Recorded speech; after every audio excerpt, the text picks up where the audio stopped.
Well, hey now, it's the Rob from 106.1 Kiss FM here with my tag team partner in podcasting, the wonderful, the talented Jerry Valeri. Good morning, Jer. Good morning, Rob. It is the road to WrestleMania. Okay, you know what? And the way you say that, it's true. This is such an exciting time to be a wrestling fan. And this really proves the point that even when they give us lemons, I still look forward to the WrestleMania lemonade. I really do. It's one of those times where I'm gonna enjoy the show no matter what they give me. Yeah. I'm gonna do my best to have fun with it. Because going into this show, I can't really recall. It goes back a long ways to think of a WrestleMania with worse hype than this one. And last year was in trouble because they were losing guys to injury, but they really stepped it up and it seemed to go okay. Yeah, this year there's not much to blame it on, and but I still just look forward to the pageantry that is WrestleMania. And if you'll indulge me for a moment, this is what I was talking to a friend, and this is how I compared this year's road to WrestleMania.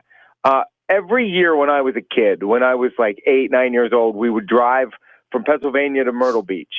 And once you got to a certain part in South Carolina, once you got, have you ever heard of south of the border? To me, that means Mexico.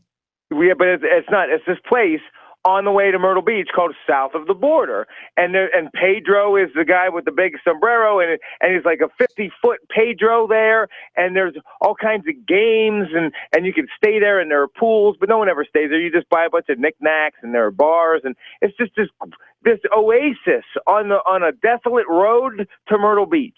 And the whole way on this long stretch of road, you see these billboards. And these billboards were the best thing about the drive, because it would say like 82 miles to south of the border, and there'd be Pedro pulling a donkey, and it would be like, drag your ass to south of the border, and it'd be funny. And then there'd be another one like down the road, and 5 miles later, and they were funny, and they were bright, and they were colorful, and they were awesome. And it just made the drive more enjoyable as a kid.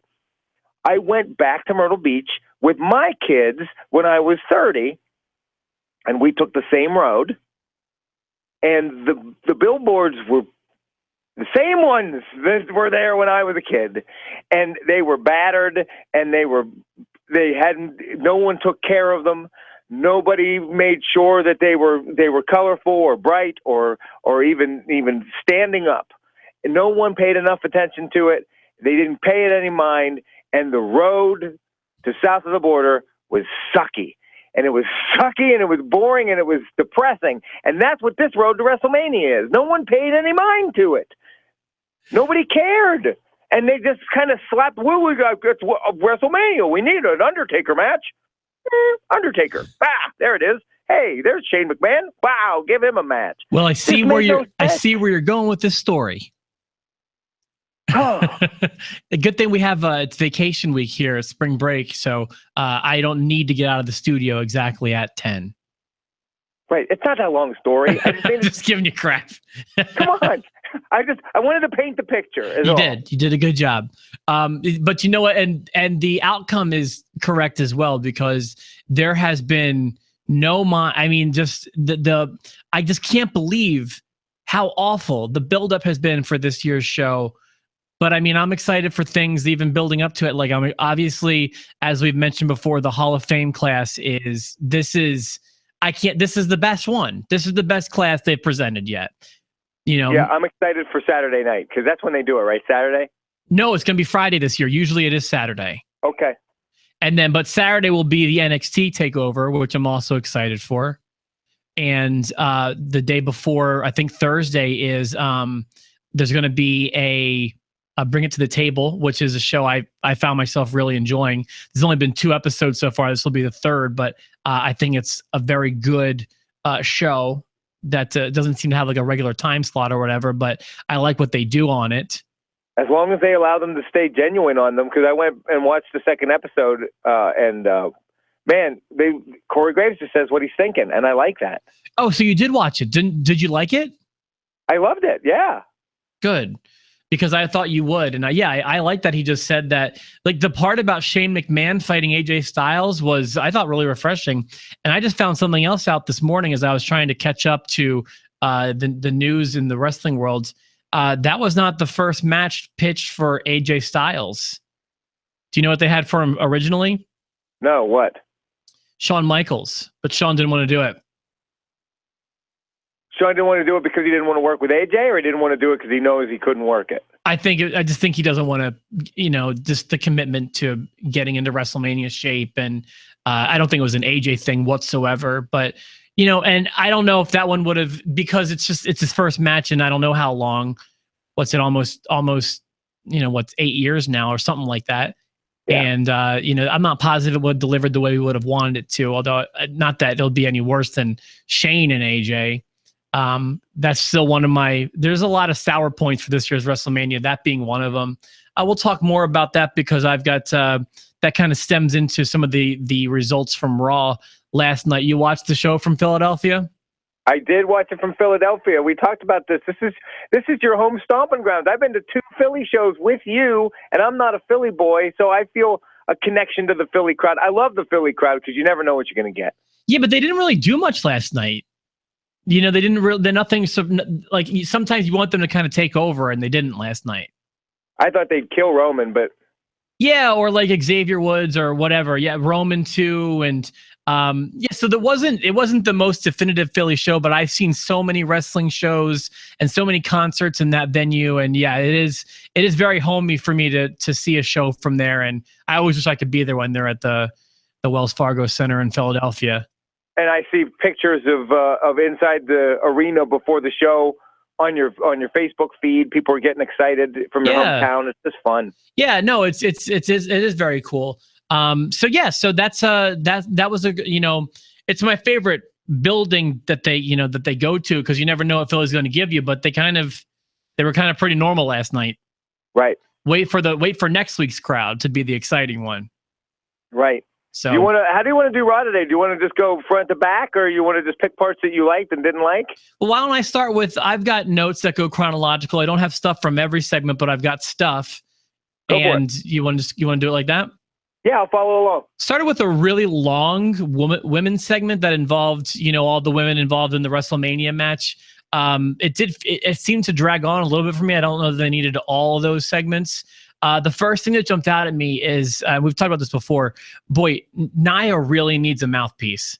Nia really needs someone to speak on her behalf, because her voice is distracting to me. She's doing what she needs in the ring, but it's just the way she delivers things. It's not even her voice. Like, I'm not even going to make fun of her here. It's like there's just something that doesn't connect. There's a disconnect between her in-ring fighting persona and her in-ring mic persona. There's something not connected. For lack of a better term, she should be like, she needs a Kim Chi, and she needs to be more Kamala, or like she's Abdullah the Butcher, and we need like a Gary Hart or whatever. Right. Just some sort. Haku.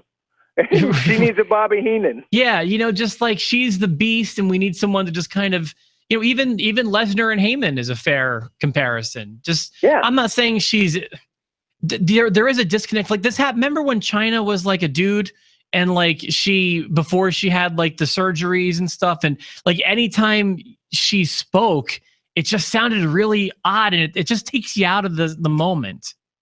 Right. It was disjointed. Yeah, and that's the way I feel about that. And then along the same lines of Nia's voice being distracting, her commands last night were super duper loud and noticeable. They were like John Cena loud. Did you notice that? Yeah. I've noticed that more and more, and they're not as careful with their camera angles as they should be. Because I've been picking up a lot of talk lately. How much? I feel like blaming it on the production is kind of not fair. Like, what's the production supposed to do? Well, when you're zoomed in on them and they're doing a rest hold and you can see their mouths, I feel like you should just pan out. Okay, sure. I'll give you that much, but they don't know. Like, those commands are very short breaths of a statement. It's hard to kind of forecast those. Right.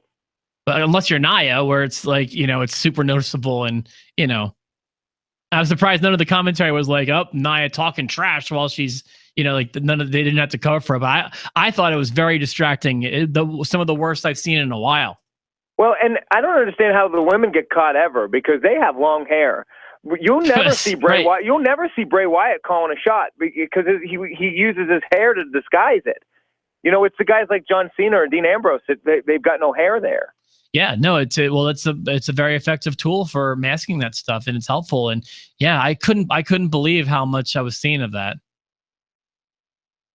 So, all right, next thing I've got on there is I think there was some cruiserweight stuff that went on that was just lost on me. I like the line, like, if you don't think that I can, like, if you don't know what I can do or think I can win, Neville said. He was like, then you haven't been watching 205 Live. And I was like, nobody has. Sorry, Neville, point. Nobody has. So the next point I have is about Triple H and his segment with Seth Rollins, which I don't think was a bad segment, but I also don't think was a great segment. The only way I can describe Triple H, and again, his promo wasn't bad. It was just like, I feel like he was kind of trying to parody himself from 15 years ago or like 20 years ago even. Like just the way his promos built to like a yell. And when it happened in 2000, it seemed kind of natural and organic. And then when it happened last night, it seemed like he was doing it to be Triple H, if that makes sense. That's fair. I think I still I enjoyed it because it was still Triple H. Yeah, and it wasn't bad. I want to forward it with that. But I think your assessment is fair. I think that when you get to a certain point, you can't even help yourself but be a parody of what you are because you don't want to. It's too late for him to go in for a reinvent. He's Triple H. He's just going to do what he does. Yeah, but this whole thing was kind of. I don't think this program is rushed, but it's still there's something weird about it. It's just not quite what I wanted. But I'm excited to see them fight. It just felt like a great promo, but copy and paste Seth Rollins' name in there or whatever. And that, like, Triple H's promos over the years have they've developed this pattern, and it builds to like a passionate yell. And I just noticed, maybe it's because, I don't know if rusty is the right word, but you don't hear those promos every week from him like you used to, it's all he knows, or it feels safe to him. And I don't know, it didn't really work for me. But again, it wasn't a bad segment. That was what I took from that it was kind of old hat for him. And to a larger extent, I think that all of his programs are becoming the same. I mean, this is very reminiscent of the Daniel Bryan program and the Roman Reigns program. And I'm going to try to keep you down, and you're going to fight, and then I bet you beat him at WrestleMania. Yeah, that's fair criticism. So yeah, there's a spot that just something about it just isn't. It's not bad. Just didn't grip me the way it should have last night. And also, I think it's worth noting, and I said this before. I know you agree. I really prefer Seth as a heel. I hope he winds up going back at some point soon. I don't think it'll be soon, but I think we haven't seen the last of. Yeah, I'm not saying I think it will be soon. I'm just saying I hope it's soon. He's much better at it. Right. He's not like when you look. I just don't see sympathetic when it comes to Rollins. I don't see nice. I see mean. I see I see greasy. Well, yeah, whatever it happens to be, it's not. He's a natural heel, and that's not a bad thing. No, he just looks like a sleaze bag. Let him be a sleaze bag. Nothing wrong with that, especially in the world of wrestling. Listen, that was one of my favorite title runs ever when he was a sleaze bag champion. Yeah, that his first title run, man, was insane. It was great. So, that's what I thought about that. After that, we had a match that we've never seen before, featuring Neville and Gallagher. Like we didn't. Although I'll admit it, like I don't mind seeing those guys again. Listen, I like them. It's not an indictment on them. It's just, this is what Raw is. It's just last week's show over and over again. You've got this shallow roster. Imagine this. Like, here's what I was thinking about earlier today. Imagine you've got a real wrestling feud going on. Think of the Monday Night Wars, WCW and WWF. Imagine if either one of those shows had a roster as shallow as either Raw or SmackDown. That'd be unthinkable. ECW didn't even have that shallow of a roster. Yeah, I know. That's what I'm saying. And now they've got, so instead of having one fantastic deep roster, they decided to branch off. And I know I do this every episode. They decided to make it two shallow, awful ones. And I'll stop now. Then they go on to, remember growing up, Jer? Remember back in the day? Are we going to spin yarns here? Let's do it. Remember back in the day when they used to hype some of the big celebrities that'd be coming to WrestleMania? Like, I don't know. I remember at the first WrestleMania I watched live was WrestleMania 11. And, it'd be Salt and Pepper going to perform. And that was cool because I liked them. And Jonathan Taylor Thomas was going to be there. That's cool. I liked him too. And, it's going to be Lawrence Taylor and Jonathan Totoro. And remember Mike Tyson? Remember Mike Tyson? Boy, that's perfect. Mike Tyson was a great one. Even Donald Trump was a good one. Who is the one name they're front selling for WrestleMania 33? Boy, they've got the thumb on the pulse. They're going to have Al Roker. They're front selling, which is a radio term for, hyping you up for something in the future. They're front selling Al Roker being at WrestleMania. Boy, they really are in tune with their audience, man. Who do you want to see there live more than Al Roker? I wonder if they were like, listen, we can't get the one big black dude, Shaq. So what big black dude can we get? How about Al Roker? Okay. Well, it'd be great if Big Show winds up kicking his butt. But I'm going to try to keep from derailing us too much, but I don't know about you. I have always disliked Al Roker. I can't stand him. He ruins every parade I ever see. He means nothing to me. He means something to me. He ruins Thanksgiving for me.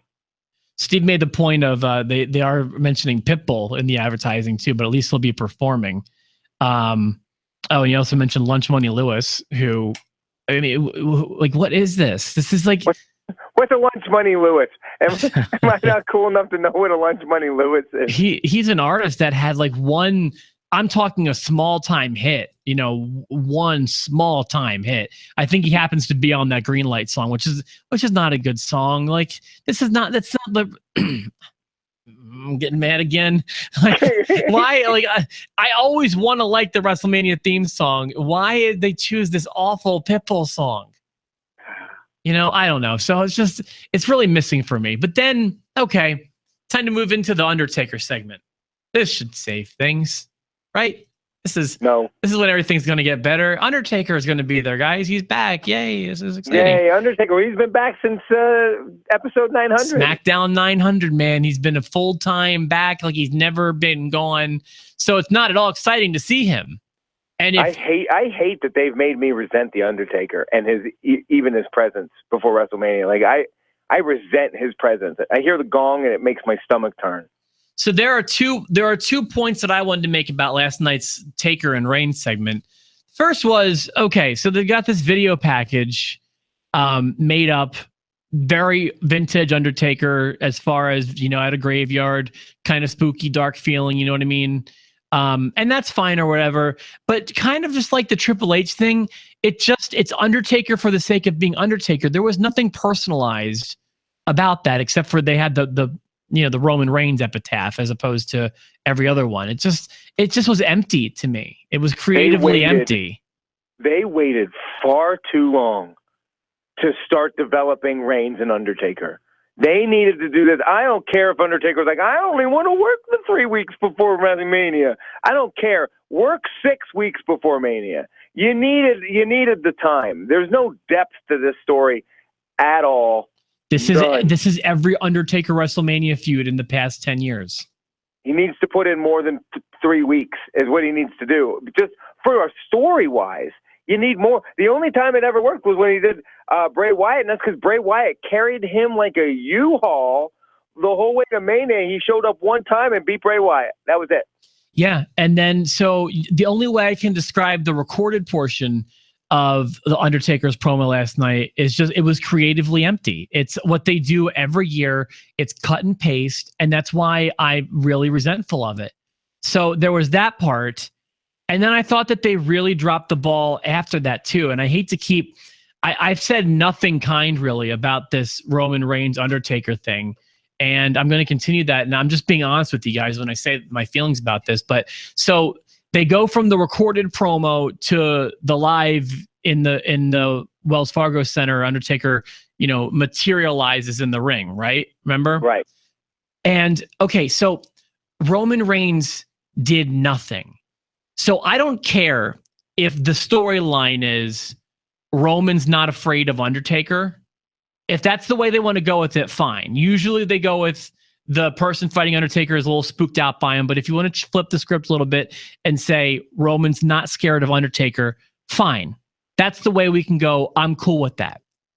But when the Undertaker materializes in the ring, you need to react somehow, some way.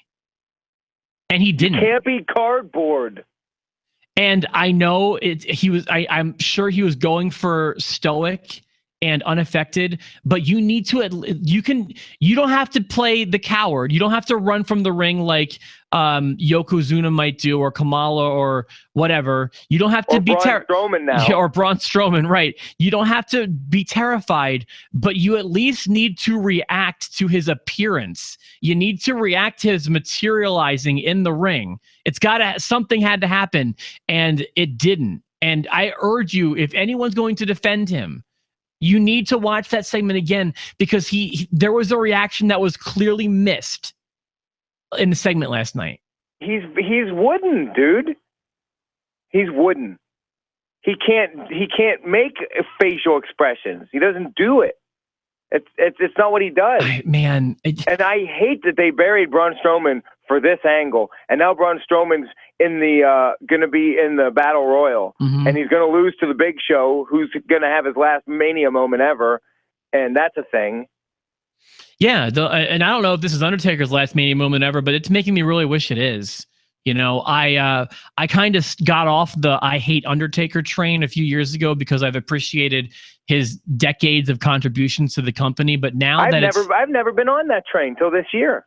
Yeah, but now that it's just ruining WrestleManias for me every year, man, I'll get off. I don't need it. I'm off the train. Man, or I guess I should say I'm back on the train. This is awful. So I don't like that. Plus, I said this last week. I want to vomit. I want to choke on my own vomit every time they use the word yard. It's so lame. What's that laugh mean? Just explain that. No, because I agree with you. You said that the other week, and I had never given it any thought.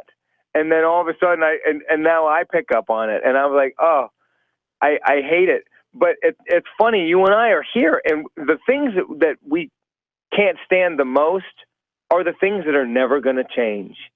The Roman Reigns push, that's not going anywhere. The brand split, it's not going anywhere. Them shoving yard down our throat, it's not going to stop. Oh, at least it's not going to stop. They haven't done anything with Roman Reigns that hasn't annoyed me for over a year. Like everything, like I'm not a bad guy, I'm not a good guy, I'm the guy. Well, I hated that. I was happy when he was the U.S. champion, when he won the U.S. title and kind of backed off that main event thing. I was happy. I was fine with that. It gave us 2 months to breathe. Right. Yeah, it was short-lived, but it just feels like the right spot for him. But they are dead set on making him the next Cena, and I'm telling you, that's a bad basket to put your eggs in. It's not going to happen. The fans won't let that happen.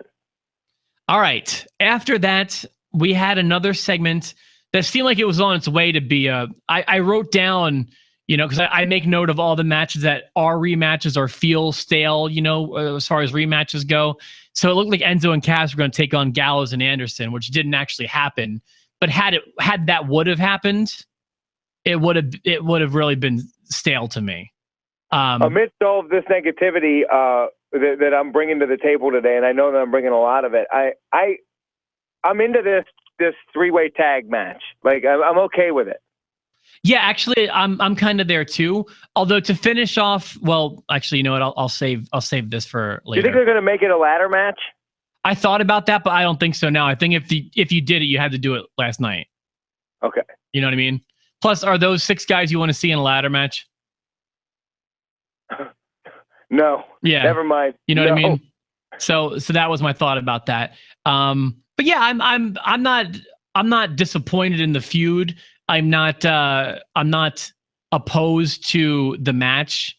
It's just there to me. But just being there and not hating something this year with WrestleMania is a step in the right direction. Yeah. Because I hate a lot of it. All right. Something else I resented happened shortly thereafter. There was a great a great Triple H Rollins video. But maybe you know where I'm going with this. I bet you don't. Do you know what bothered me about the video? No. Video is very well done, as a lot of WWE productions are. I'm not going to take anything away from that. And I'm also not crapping on the band Metallica because I enjoy them very much, at least their older stuff very much. Love them. It's just that Triple H always gives himself the Metallica music because it costs a lot of money. And so, you know, for his WrestleMania entrances, he'll drop the money on Metallica for himself, which he's done year after year after year. So here we are again, and Triple H puts down the money for Metallica. It's for himself. You know what I mean? Like, it's like, dude, if you're like, you could, you know what I mean? Pass the ball. Right. You know, do you always have to splurge on yourself like that? Do you think that's a him splurge, or you think Vince says, no, we're going to give it to you, Trips? No, I think Triple H is in charge of this one, personally, as it has been for. He's always using his, and he's got such an iconic theme song. Which, by the way, remember Motorhead used to come out and do it at WrestleMania. So he always splurges for the metal moment with himself, and I don't know. I just think that it's lame. And this time, how big is his entrance going to be? Like, his entrance has become bigger than the Undertaker's. Again, that's where the production value is all going to be for himself. Exactly. My least favorite. There have been some years where I've just absolutely loved his giant, crazy, weird entrances. The one I hated, I think, the most was the Terminator one, where it was just blatant movie promotion, and he comes up with the Terminators. Well, the best one. Hold on. Last year's was really bad with the Stephanie looking like she's on the cover of an Ozzy Osbourne album. Yeah, it was very Cinderella, Iron Maiden-ish. I am super nervous you didn't see this one. And I think it was one of the years he wrestled Undertaker. Not 17, but it was one of the ones in the 20s. When you go like 24 through 29, I mix them all up. But one of the years he's fighting Undertaker, do you remember the dry ice that got on his chest? I do. I didn't see it. I don't remember it originally, but you'd mentioned it once before, and I went back and saw it, and that one is so funny, especially because I love it because he's paying to give himself the grand entrance, and then this ice splooges all over his chest. It's so, and he's trying to pretend like it's not there, and it must have been very painful on him because I hear that stuff is very painful, and it is. And it's like, that was just great. I loved that. The last match of the night is this one at least was fresh. One we've never seen any sort of offshoot of. It seemed like it just dawned on you what the last match was. It was Sami Zayn and Kevin Owens again. No DQ. Again. Remember when it was before? Oh, it was like SummerSlam or before SummerSlam. It was like they were like, and it was the end of the feud. They were putting it to rest or putting it to bed. I forget what they said exactly. Yeah, last match ever. The last match were done, and then they both end up on Raw, and we see them fight quite a bit. And I get that they have a history and they put on great matches, and this was a great match and it told a good story. But again, to your point, holy cow. Was it not last week or 2 weeks ago? When did they fight last? Was it last week? I think it was last week. I think it was 2 weeks ago and last week. And I'm going to be honest with you, Jer. I do like their chemistry. I paid zero attention to this match. Zero. Because I just seen it. I had just seen it. And not only that, when I had just seen it last week, I felt like I had just seen it. And I'm going to be honest with you here. This one's for you, Steve. If we're taking the mic away from Nia Jax, we need to take the mic away from Sami Zayn. He sucks at that part of it. Someone's got to take the mic from Sami Zayn. Why do we keep letting him talk? It's not good. Anyone else think that Sami Zayn will be great in a tag team? Yeah, maybe that's where he belongs. Like this is, and I feel like he's like floundering. I mean, thankfully he's there every week, but there's just something not working, man. Well, because they keep putting him in the role of, I'm going to stand up. He's like Scrappy Doo. Let me at him. Let me at him. Let me at him. And then he gets clobbered by Samoa Joe. So my other point was, you know, I believe there were 2 dark matches advertised. Don't know if they actually took place, but there are 2 dark matches advertised. So at least the audience in Philadelphia, in the Wells Fargo Center, will get some fresh content after the show's over. And the 2 matches that they're advertising are Roman and Strowman, which just has happened a million times. Yeah. And Sami Zayn and Chris Jericho versus Kevin Owens and Samoa Joe, which just happened a week or 2 ago. Like this is... And ended the show. Yeah. So I'm just like, I mean, these were dark matches, but those are the ones, because I got an email because I'm still on, the WWE still thinks I live in Philadelphia. So whenever they're in the neighborhood, they send me emails. Right. And those, I don't know if they actually happened or not. I'm sure Kevin, who was at the show last night, who is a post show active member, will let us know if those actually happened. But still, like that would just be, I mean, Philadelphia's already been there for probably almost 4 hours. And then they're going to throw 2 more really top of mind rematches at you, like stuff from the last week or 2. It's what they have. Did this feel like the go home Raw show for Mania? No, it was. But I mean, for this Mania, it's just been par for the course. I'm okay with the Goldberg Lesnar match at this point. Heyman's really, man, they can't pay that guy enough. Yeah, but even still, he didn't.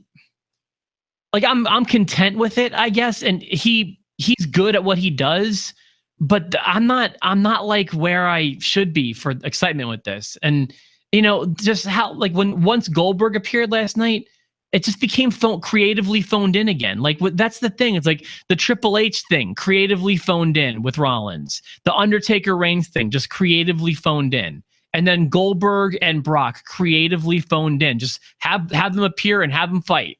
You know, like that's what you do when you have no ideas. You know, the 2 matches I want to see on Raw's Mania card are the ones that are at least creatively they're doing something with it. You know, Triple H and Seth Rollins, even though that's kind of creatively phoned in, they've been building it forever. And Owens and Jericho, I think you and I can agree, we're most excited for that match on the Raw card. Well, and don't forget, certainly on the Raw card, and don't forget, I think you're more excited for this one than me, but I have a moderate level of interest in the mixed tag match on SmackDown.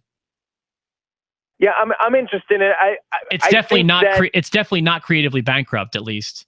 No, the promos have made this worth watching. The match itself may leave a bit to be desired, but at least I won't leave it unfulfilled because it at least built to a good thing. Do you know the rumor about that match? I almost don't want to say it, but what is it?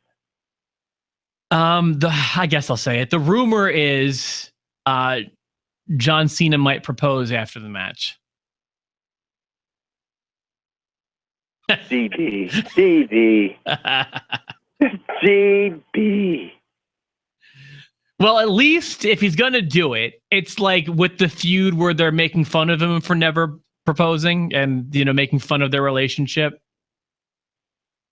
Whatever. I'm not going to, if it happens, whatever. I'll be fine. They should make Mickey James come out and watch it. Last thing I had was, you know, I wasn't positive when I wrote this, I'm right, but was that, even though it wasn't lit up, was that Chris Jericho's light up jacket last night? I don't think so. Was it? It looked like it to me, but then when I did see a close-up shot, and then I was confused. From a distance, it sure did. It looked dead on to me, but then the closer I got, I'm not sure. But if the light-up jacket is back, I say, cool, welcome back. Welcome back to the jacket. Anything you want to add before we sign off? That's it.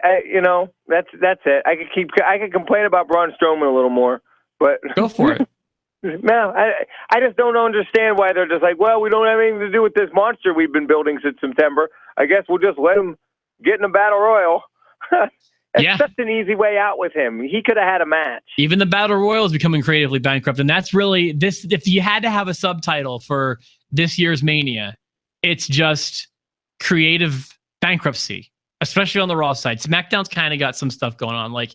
Even with Shane and AJ, while I think that I don't like the concept of it, they're giving you stuff, and I'm excited to see what that match does. Like I'll be honest, I'm excited to see that match because I know it's going to be a spot fest.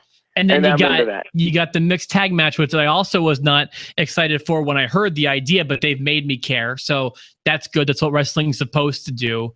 And same with Orton and Wyatt. I actually care about that match too. So SmackDown side, and you know what? Corbin and Ambrose, I wouldn't say it's creatively fantastic, but I wouldn't call it bankrupt either. Do they have any stipulations on any of these matches yet? Do we have a cage or a ladder or a no DQ or a street fight for any match on Mania, or is it just a straight card? I don't know. I need that. I want that. I want some blood there. I guarantee you. So there will at least be one no DQ match at some point. Well, you have Triple H and Rollins being the hold harmless. So that's hold harmless. But is that a regular match, or is it just like no matter what? I would just think that's a fight. So I would think that's no DQ. Okay. At the very least. And also, I want to let people know, since this is a special week, we have decided to do 3 episodes this week. This was your dedicated Raw episode. We're gonna aim for tomorrow and Thursday. So we're both gonna try our hardest to watch all of SmackDown tonight, and then give you another episode tomorrow on Wednesday, and then we're going to do our official predictions for WrestleMania Thursday. If for some reason we can't get to it Thursday, or if for some we screw something up, we can do Friday or whatever. But our goal is to do today, tomorrow, and Thursday this week. I've given you guys some fresh episodes to celebrate WrestleMania, right, Jared? Our big Mania episode where it really comes down to our picks. Yeah, can't wait. Yeah, so I got nothing else. I just want to let everyone know that there's 3 episodes this week. We'll have 3 episodes next week because we'll recap on Monday. We'll give you Raw, which I'm so excited for. I love the Raw after WrestleMania. That will be Tuesday's episode, and then we'll give you the SmackDown one probably on Thursday. Perfecto. All right, man. Looking forward to it. For myself and my tag team partner, Mr. Jerry Valeri, thank you so much for your... Where's my theme song? Did I lose the theme song? Oh, you lost it. All right, hold on. I can do it. Here we go. There it is. For myself and my tag team partner, Ramblin' Jerry Valeri, we will see you tomorrow for a special episode of Post to Post. You should have just paid Metallica to play us out. That would have been perfect. I don't have that Triple H kind of money, bro. I have that scratch. At least make it a good Metallica song. Am I wrong? You're not wrong.